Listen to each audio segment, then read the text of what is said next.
Hey, everyone. Anthony Fantano here, internet's busiest music nerd. I just I just got back from New York the other day, late at night, to see the best boy band since One Direction, and that's Brockhampton. It's Brockhampton. It really is. It really, truly, honestly is. They're still in the midst of their Love Your Parents tour. I caught the second date of their 3-day stay over at Irving Plaza, and they fucking killed it, man. I missed their last tour over here, and I'm so happy that they decided to come around again, and in such a short amount of time, too. I believe the last time I missed them was shortly after Saturation 1 came around, and now that Saturation's 3 out, they're back in 2018, and the place was packed. All 3 dates, I believe, were sold out. Actually, a lot of dates on this tour were sold out. And guys, I got to tell you, it's just like a really impressive live show. And it's not necessarily because I feel like they go above and beyond with, crazy effects or anything like that. They have a little nice, quirky little stage setup where certain members of the group sort of take 5 a little bit, while maybe they're on a more chill track, or there are tracks that sort of feature or spotlight other members of the group. And other people sort of fade into the back a little bit. But it's outside of that, it's just kind of them on stage going absolutely ape shit, just like bringing all that raw energy, all that live energy, just like really putting it into the tracks. Some of the best performances to me that night. Sweet was done really well. They played Star 3.5 times. They played it one time in the middle of the set, and then they encored with that song like almost 3 times. They played it once halfway through, and then Kevin said they had to, or told Ramil to stop the song because not everybody was hype enough. So they had to play it again, and they played it again. And I think it was 3.5 times. I don't think they played it like 4 times. Might have been 4, but I'm pretty sure they just played it 3.5 times. And each time, everybody was just going crazier and crazier and crazier. Me and my buddy Chris were there. I was down in front. I was right there against the barrier. Everybody was just like pushing up against, me and everybody else who was at the barrier. It was just like basically the full body weight of everyone behind you, and just everybody just like pushing, trying to get to the stage. Like, you really have to see them live to get that they are a boy band, because their music sounds a certain way, and certainly their references to and influences from pop music and contemporary R&B and so on and so forth, and hardcore hip hop too in their music. But when you see them live, the way that they have this chemistry on stage, combined with like the way the crowd is kind of interacting with them and looking to them, they definitely are a boy band. I can't really deny it. Before, I just kind of nodded in agreement with the label, just, out of respect, and just like, okay, it's funny. It's funny that you guys call yourselves that. But in person, it's just like, it's the real deal. They're really a boy band. They really are a fucking boy band. And, and they are the best boy band. It is true. They are the best boy band, in my opinion. And I have lived through multiple boy band eras, and I feel like this is the best boy band I've ever fucking heard. So there you go. They played a lot of great tracks. They played pretty much all the bops from Saturation 1, Saturation 2, Saturation 3. Obviously they did Boogie, and they encored. They played Heat. I just wanted them to play Heat throughout the whole thing, and then when they came back on and they played fucking Heat, it was amazing. Fuck you! Like, it was so awesome. Everybody up front knew all the words. And I don't know, just everybody was so energetic on stage, and they just pulled off everything so seamlessly. Maybe there were some moments where I wish there wasn't quite as much of like a gap in between tracks. Like, it would have been better, just a little bit more high intensity if they just like were just bam, bam, bam, bam, just slamming those tracks out. But there were a lot of songs where they were just like literally just like going dark, turning the house lights on, and just kind of like sitting there chilling for a moment before they go into the next cut. But the interaction with the crowd was nice. Again, if I didn't say it already, the crowd, everybody knew all the words. Everybody knew all the words. And it was so, I don't know, it was just so crazy. I mean, I was easily one of the oldest people there, at least in the area where I was, where, easily most people there were probably 10 years younger than me or so. And for a lot of people there, it was like really clear. It was really apparent that like this was like one of the best things to happen in music, like in their lifetime, for them, like as a part of their experience. And when you're an artist and that's the effect that you're having on people, and so many people there that night, like you're doing something significant. You're doing something important. You're leaving a real impression on music fans. You know, you're really probably going to be leaving a mark, and your music and your art is going to have an impact that people aren't going to realize the measure of it until it's kind of all said and done. You know, I wish maybe we had heard a little bit of not live material, but new material, you know, because I know they have like a Team Effort coming out soon this year. It would have been cool to maybe hear a little bit of a preview. But honestly, they had so much amazing music this past year that they obviously couldn't get to all of it, even in the 90-minute set that they played. There were still so many tracks that they did not get to. Given that it was a live set and they have so many hard, exciting, hard-hitting songs, there was obviously more of an emphasis on the more exciting tracks. There were a few low-key songs here and there. Tell me what you're waiting for. They played that one, which was really sweet, really nice. Toward the end of the set, they had Bareface play a few tracks, so it's kind of like, you know, he ends the whole thing off just as if, you know, he was ending an album off. I'm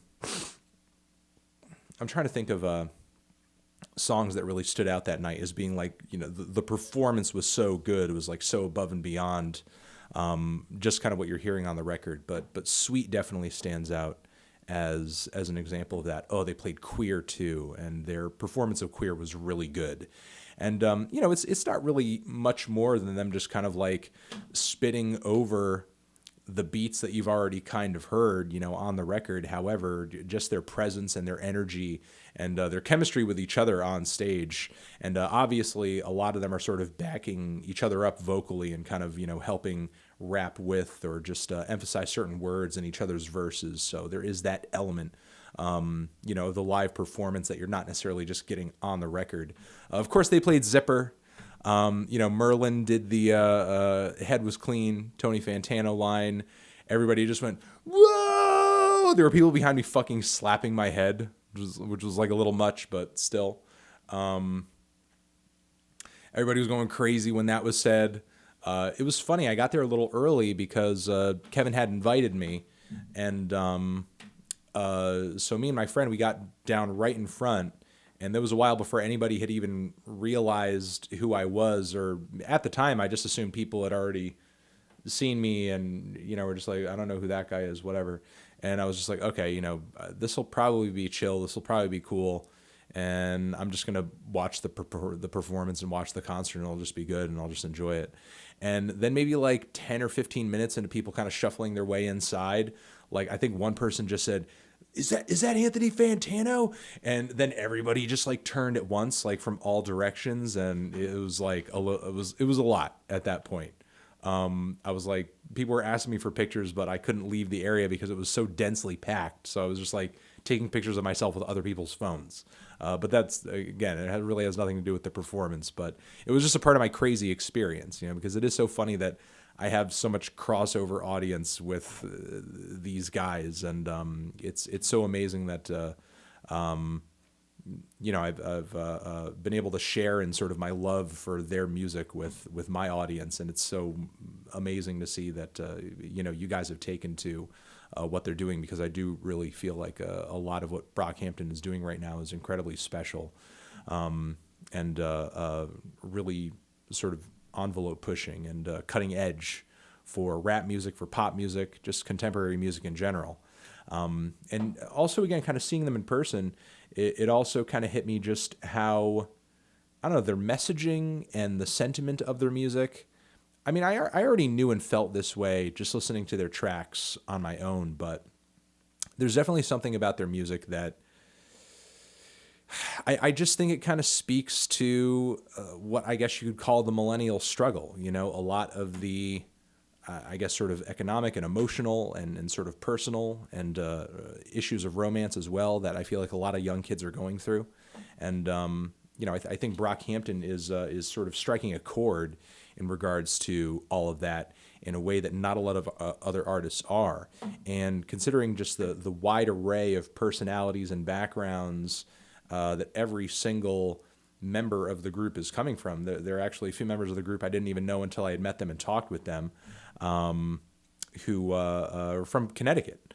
And, I was talking with Merlin as well and asking him, some questions. And, he was telling me about how he grew up in Texas. And there was a point in his life where his parents had sent him off to a boarding school in Ghana. And then he came back over here and with sort of a newfound and love and appreciation of music, because music is, as he said, everything over there. And it made him really want to be a rapper and work on music himself.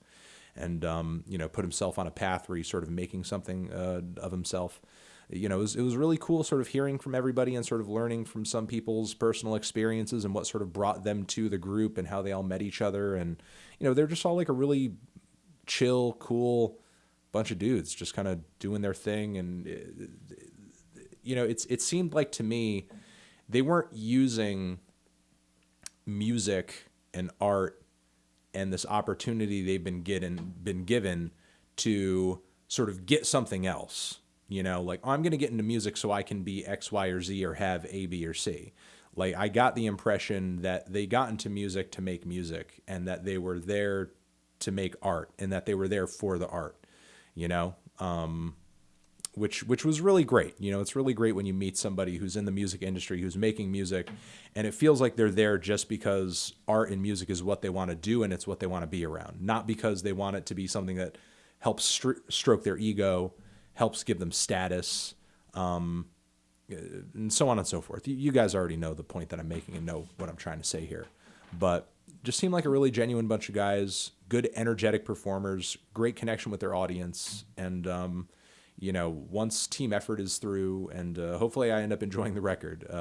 Hopefully it ends up, wowing me as much as I would like it to. I would definitely see them again, considering that their stage performance and everything it seems like they're doing live will probably be built up a little bit more. So yeah, those are my thoughts. Let me know what you guys thought if you ended up catching them live so far on this new tour that Brockhampton is in the midst of. And I'm just really excited to hear what they have coming up in the future because, again, I just feel like they've put out so much great music so far. And I have no doubts in my mind that their next record is at least going to be solid, if not amazing. And I was just even more impressed with what they had to offer coming away from the live performance. So, and thank you to everybody out there who said hi and was trying to talk to me. Unfortunately, I had to get back home right after the show, so I couldn't hang around and say hi to everybody. But honestly, it's not my show, it's not my performance anyway. I'm just a fan. I'm just there to see it. So I felt bad kind of making a big deal of me being there. It's not really my place, or I don't think it's entirely appropriate. It's not my thing, It's if I was doing an intimate evening with Anthony Fantano or a meetup or something like that, it would be totally cool. But it was kind of weird being there at least a little bit. There was like a Fantano chant that broke out like in the middle of the set. It was like odd, but I guess it just is what it is.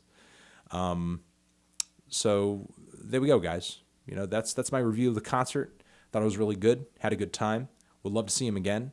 And again, let me know down in the comments if you guys have seen Brockhampton live. Over here next to my head is another video that you can check out or hit up the link to subscribe to the channel. That's going to be it for this one. Anthony Fantano, Brockhampton live. I'm out. Blah.